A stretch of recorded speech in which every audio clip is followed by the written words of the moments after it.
Salut à toi et bienvenue dans cette nouvelle vidéo. Aujourd'hui, nouvelle vidéo Un jour un photographe. Et aujourd'hui, je te présente un photographe que j'apprécie encore une fois particulièrement pour son travail, pour sa personnalité et pour en fait l'ensemble de son travail parce que il fait pas que des photos de mode comme son profil pourrait le laisser penser. Il fait plein de trucs et je trouve ses photos vraiment cool.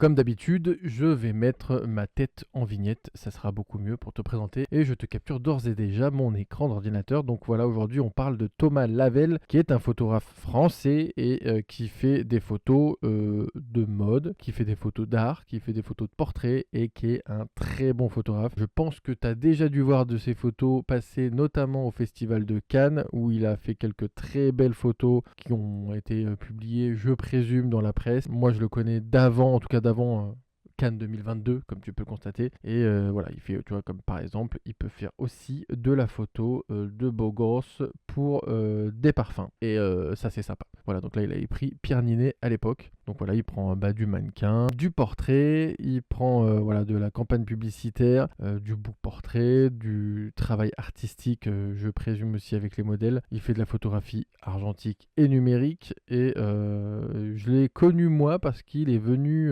2-3 fois au shop où je travaillais avant, donc à Waysurf, parce que il aimait bien aussi l'univers du skateboard. Je sais pas s'il aime encore l'univers du skateboard, ça fait très longtemps que je l'ai pas vu, que je lui ai pas parlé, mais c'est un photographe que j'admire beaucoup pour l'étendue de sa palette photographique. Et je trouve que tu vois, là, quand c'était au Festival de Cannes, là, tu vois, je trouve que ces photos, en fait, elles sortaient un petit peu du lot. Comme il le disait dans une vidéo, il avait très peu de temps pour se préparer et c'était vraiment du shoot intense et rapide. Et je trouve que les résultats sont très cool parce que ça fait pas non plus bâclé non plus, hein. Bon, je pense qu'il a eu le temps de s'entraîner un petit peu avec son équipe avant, mais tu vois, je sais plus où est-ce qu'il avait dit, mais tu vois, voilà, il détaille un petit peu, donc je te laisserai aller lire sur sa page Insta, il détaille un peu les conditions du shoot, mais je trouve que c'est très cool, les résultats sont très beaux. Par exemple, ce portrait là d'Austin Butler, on voit pas tous les jours un truc comme ça, un peu dynamique. Je trouve que ça change beaucoup de ce qu'on peut voir des photos de stars. Il a une patte vraiment à lui. On parle même pas de cette photo de Willem qui est vraiment très belle, je trouve, super beau. J'adore les photos avec les mains, moi, je sais pas pourquoi, mais je trouve que c'est très beau. En plus,